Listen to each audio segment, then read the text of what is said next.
My name is Jack Sheehan of J. Sheehan. I've been a resident here in Lancaster County now for about 12 years. We bought our property in London. People ask me frequently, since you've lived all over the world, all over the United States, why did you come here to Lancaster County? And the answer is quite simple. The beauty of the place, the area in question that they're talking about putting these towers in place is going to destroy that view. It's also because of the people that I've come to know and respect. Neighbors like Pat McCraney, Ben and Peggy Estes, Carl Smith, who clearly understand what our ancestors, the people who came before us in this area, have done to preserve the beauty of this place. It is our responsibilities of this current generation to make sure that that view does not change. The work that was done by our ancestors in this area is really important, and it's something we should take into consideration. But I'd like to turn something I know a little bit more about, and that is my last job as the Commander-in-Chief of the U.S. Forces Command. I was responsible for the security of the United States, along with the FBI, the CIA, and other organizations. And following the attacks of 9/11, it was very clear to those in Washington that there was a need for new thinking regarding the private sector's role in ensuring our nation's security, and it became more and more abundantly clear. The revision of presidential policy directives, which is the critical infrastructure, security, and resilience of the United States, and the subsequent update of Homeland Security's National Security Infrastructure Protection Plan, clearly recognizes the reality that we in the United States are living in a new security environment. At the time, much political attention and publicity were devoted to the importance of protecting our nation's infrastructure, and many changes were implemented in federal and state agencies in anticipation of future threats. But the government can only do so much.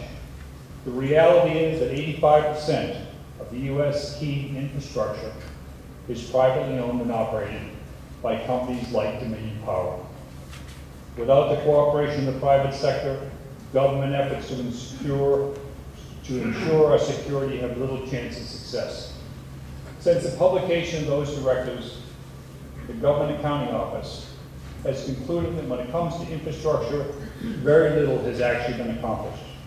Some published reports estimate that the cost of doing business in the post-9/11 era has increased as much as 100%, but that is mostly related to insurance costs for companies like Dominion Power, and also in their response to cyber threats for their network systems. In truth, very few improvements in physical or passive security measures have been implemented. When asked why in the GAO reports, business leaders say that shareholders have very little financial incentive to invest in security beyond the stake that they have in the corporation, so they support security investments only in the sense that it's profitable for them. Such thinking is short-sighted. Today, too many citizens in the United States think that 9/11 is behind us, and nothing will happen in my town.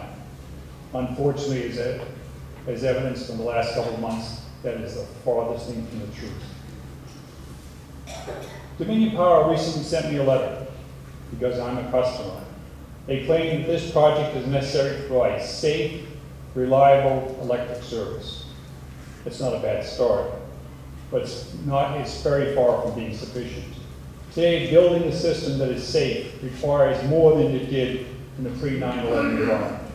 In its new security environment, Dominion has a responsibility and a duty to implement many of the National Homeland Security directives to provide safe, secure environments for delivery of electric power to its citizens and its customers. Putting a tower in the middle of a river, either because of a natural disaster or a human act of terrorism, is not something you can fix as if it was a line going down the road. I work for Bechtel Corporation, which is the largest engineering construction company in the world. I will tell you, working in the middle of a river, trying to restore a power line is not something that's done with a forklift. It will take weeks to restore power to this area if either a natural disaster takes place or a man-made disaster. We live in a different world. It's time to get out of the transmission business of overhead lines and put things underground. Thank you. Any questions? Thank you. You may be excused.